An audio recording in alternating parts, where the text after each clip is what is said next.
to the so-called lesser sports. And what he's doing is absolutely fantastic, and I hope that people continue to support him. Many of these athletes discovered here have already gone on to compete in Nigerian colors and are doing particularly well. So I'm hoping that this will be sustained, and maybe in a few years' time, maybe when we're old and grey, we can celebrate the 47th year anniversary of this one. That's a long time.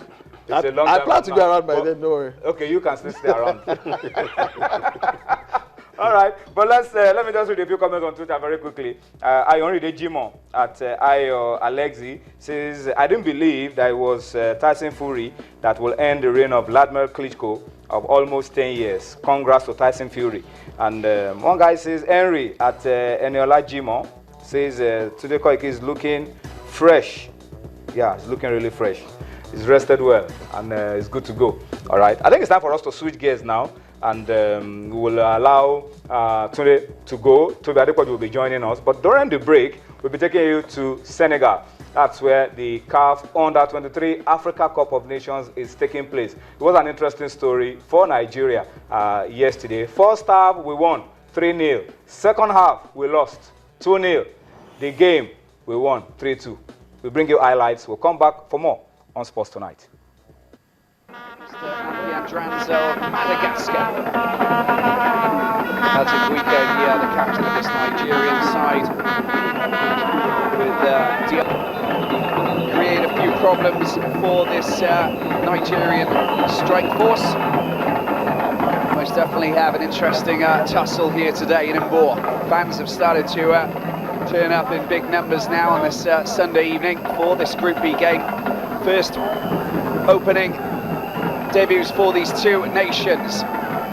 We'll go in search of their first win as the referee, Mr. Nampian Dranzig, the attempted the deflection nearly fell kindly for Mali, but it's Nigeria on the attack, using the width of the pitch now, with a couple of players coming up into the penalty area. Good acceleration, the ball comes across, surely it's going to be a goal! Nigeria have gone ahead with a back heel, and it was an absolute beauty. Junior is the man, and he manages to, from close quarters, just backheel the ball into the back of the net. Junior Ajayi Oluwafemi, the CS Sfaxian man, produces the good. Very cool head on his young shoulders. Look at that, beautifully done. And the Malian defenders couldn't do anything about that. Wonderful acceleration down that left side. In their next match.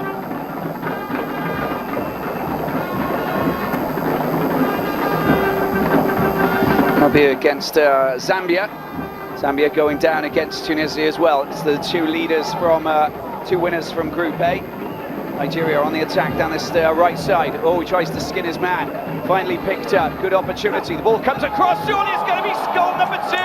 And Nigeria have gone 2-0 up this time. The goal scored. Well, guys, highlights of that game once again. You would like to see the first half alone.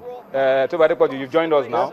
You would like to see this first half alone. You don't want to see the second half. Yeah, really. The second half was terrible. But at this time, we were cruising, really. We were cruising because, before the tournament, we talk about how Samson Siatin has not been clinical. They've created a lot of chances and they're wasteful. But in the first half, we saw that connected. They scored 3 goals. Great goals. Usman Mohamed was in good position to finish this. Junior Ajayi, former Shooting Stars players who currently play in Tunisia, also show class with that brace. And in the second half, everything. Look at this movement. This was sweet football. And it was in a good position, because we know Junior Ajayi for good position. When he was playing for Shooting Stars, he's always there at the right time to get the goals into the net. But just like I said, going to this tournament, we were afraid of how this thing will create chances and they won't convert. But in the first half, they show class, they convert those goals. But in the second half, everything fell apart for us, and we considered 2 goals. And like I said on social media, we were lucky to get this victory into our kitty. A lot of lesson learned. I just hope some players will correct this and then make sure we don't repeat such mistakes going to the next 2 games. Well, let me get your thoughts around this very quickly. First half, we were cruising, we were in control. Second half, we just fell apart. I mean, hypertensive towards the end of the game. It was a very nervy end to the game, and we were just lucky that we didn't concede a 3rd goal. Yeah, very unpardonable mistakes. especially from the midfield. You know, we are losing a lot of balls. The defense was panicky. The team lost confidence. Panicking. And, you know, I was tempted to, you know, say that maybe they lack depth. You know, we were arguing before we came on here that I suspect that this team lacks, you know, depth, because when the problem started, you know, arising, one would have expected that CSR would have made some changes. The coach, the Malian coach, did 2 changes and they got 2 goals. And you know, I've studied some of our coaches, you know, in recent times. I don't know whether they get overwhelmed by the game or they don't listen to the assistants. The assistants should be able to tell them, you know, if the head coach is under pressure, so that you can make changes.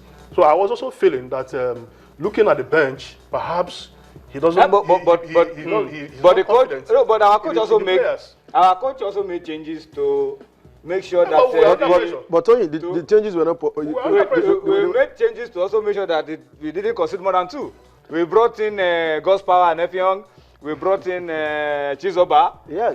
They were bigger, they were stronger, because Zahara Bello was just too tiny for the big Malian striker. You know, so the coach brought in those big boys, at least come and head long balls. Come on, dealing with the long balls. I agree with you. 2 subs, but the sub was not purposeful. Subs, you know. And again, just like when you said, you need depth from bench, you know, and then you need quality. I think I want to disagree in terms of selection for some seasons. Imagine playing in the Freke off position from the left back. It was our weakest, you know, position on that day, and the Malian capitalized on that. Left back. The left back. On the long run, you can't blame in the Freke. He's not a natural, you know, left full back. And also yesterday, at some point, I was like, this is a game for Zukari. A game you need to possess. The game you need to hold possession. This is a game Zukari will come in and hold possession. Let me give you an example. Eimba versus Warriors. When Warriors was dominating, Kari Kana made one sub. Zukari comes on, held position, keep the ball to your legs. But why is Zukari not in the team? We can argue about why Zukari is not in the team. I'm just trying to buttress Oye's point that we do have depth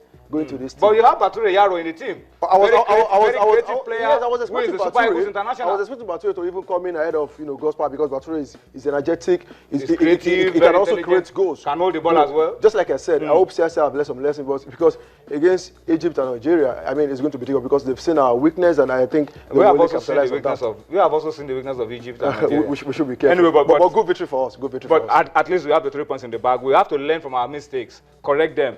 If we want to go far, because at stake in this competition is a ticket to the Olympic Games in Rio. But good results, winning start for Nigeria. We must get better if we want to go far in this competition. But let's take a look once again at the results, in case you were out of space, and you were out in space, I beg your pardon, and you were not on planet Earth, and you were not able to follow what happened yesterday at the CAF Under-23 Championship. Let's bring you the results once again. Nigeria 3-2 over not Zambia, over Mali. Yep. All right, and then of course the other game in our group, 1-1. Egypt and Algeria playing out a 1-all draw, and that puts us on top of the group, which means we may just be qualifying for the knockout phase if we win our second game on Wednesday. Tomorrow the teams are back on the pitch. We're going to be having, the right results I have there for you now. Nigeria, Mali 3-2, Egypt, Algeria 1-1. Tomorrow, action shifts to Group A for their second round of games. South Africa lost their first game 3-1 to Senegal. They'll be trying Zambia for size. That's a loser's game. The 2 teams lost their first game, so they have everything to play for. And then, of course, Tunisia and Senegal, winners in their first game, will have everything to play for. All right? That's the wrong one. That's that's okay. This is the correct fixture for tomorrow. All right, so that settles it for another 23. We wish Siasa and his boys the best of luck. At least Siasa's mom has been released now, so we can focus on the game, and we can focus on getting a good result on Wednesday. We'll talk more about it tomorrow. Tomorrow we'll be previewing. We'll be previewing our game against Egypt. All right. Just confirmation of the result once again for you on your screen. Nigeria 3-2 over Mali. Egypt, Algeria 1.